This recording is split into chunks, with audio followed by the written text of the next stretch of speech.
ഇറാന്റെ ആണവായുധം ഏതു വിധേനയും നശിപ്പിക്കുമെന്ന് US പ്രസിഡന്റ് ഡൊണാൾഡ് ട്രംപ്.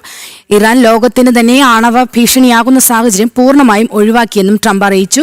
ഇറാന്റെ കൈവശമുള്ള സമ്പുഷ്ടീകരിച്ച യുറേനിയം അമേരിക്കയിലേക്ക് കൊണ്ടുവന്ന് നശിപ്പിക്കുമെന്നും ട്രംപ് അറിയിച്ചു. We're at a point we're going to come out of Iran very quickly, and it's going to be very strong, one way or the other, whether it's a piece of paper or the very tough way, okay? The very tough way is maybe the easier way, but we're going to come out and your fertilizer prices are going to go way down.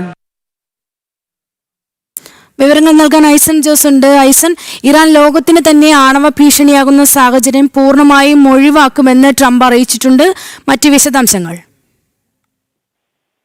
തീർച്ചയായും Iran ആണവ ഭീഷണിയാകുന്ന സാഹചര്യം ഒഴിവാക്കുമെന്ന് നേരത്തെ തന്നെ Trump പല പ്രഖ്യാപനങ്ങളും നടത്തി. Ultimate ആയ ഒരു പ്രഖ്യാപനം ഈ അടുത്ത ദിവസമാണ് ഉണ്ടായിരിക്കുന്നത്. ഇക്കഴിഞ്ഞ ദിവസം ഉണ്ടായിരിക്കുന്ന ഈ പ്രഖ്യാപനത്തിൽ വളരെ കൃത്യമായി പറയുന്നത് ഏത് വിധേനയും ഇറാന്റെ ആണവായുധങ്ങൾ ഇല്ലാതാക്കി ആണവ ശേഷി തന്നെ പൂർണ്ണമായും നശിപ്പിക്കുമെന്നാണ്. അതിന്റെ ഭാഗമായി ചില നടപടികളൊക്കെ സ്വീകരിച്ചിരുന്നു. അതായത് സൈനികമായ നടപടികൾ, പല ആണവ കേന്ദ്രങ്ങളിലും അതിശക്തമായ ആക്രമണം നടത്തുകയും ആണവ കേന്ദ്രത്തിന്റെ അനുബന്ധ സംവിധാനങ്ങൾ, അതായത് ഇതിന്റെ ജനറേഷൻ സംവിധാനങ്ങളും വൈദ്യുതി ഉത്പാദന കേന്ദ്രങ്ങളെല്ലാം തന്നെ ആക്രമിക്കുകയും അത്തരത്തിലുള്ള നീക്കങ്ങളെല്ലാം നടത്തുകയും ചെയ്തിരുന്നു. അത്തരത്തിൽ പൂർണ്ണമായും നിഷ്പ്രഭമാക്കിയ ഒരു ആണവ സംവിധാനമാണ് ഇപ്പോൾ ഇറാന്റെ കൈവശമുള്ളത്.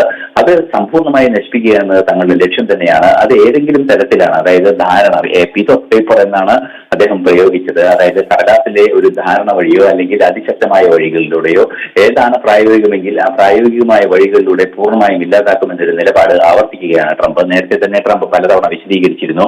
ഇറാന്റെ കൈവശമുള്ള 450 കിലോഗ്രാമോളം വരുന്ന ആണവ ശേഖരം, അതായത് സമ്പുഷ്ടീകരിച്ച യുറേനിയം അമേരിക്കയിൽ എത്തിച്ച് നശിപ്പിക്കുമെന്ന നിലപാടാണ് അറിയിച്ചിരുന്നത്. അത് തുടരും, അതല്ലെങ്കിൽ അത്തരത്തിലുള്ള ആണവ നിരായുധീകരണത്തിനുള്ള നീക്കങ്ങൾ ഇറാനെതിരെ ശക്തമായി തുടരുമെന്ന ഉറച്ച നിലപാടിൽ നിന്നും വിട്ടുവീഴ്ചയില്ല എന്ന് തന്നെയാണ് ട്രംപ് വീണ്ടും പ്രഖ്യാപിക്കുന്നത്. ഐസൻ, വ്യക്തമാണ്. ഇറാൻ ലോകത്തിന് തന്നെ ആണവ ഭീഷണിയാകുന്ന സാഹചര്യം പൂർണ്ണമായും ഒഴിവാക്കുമെന്ന് ട്രംപ് ആവർത്തിക്കുകയാണ്. വിശദാംശങ്ങൾ നൽകുകയായിരുന്നു ഐസൻ ജോസ്.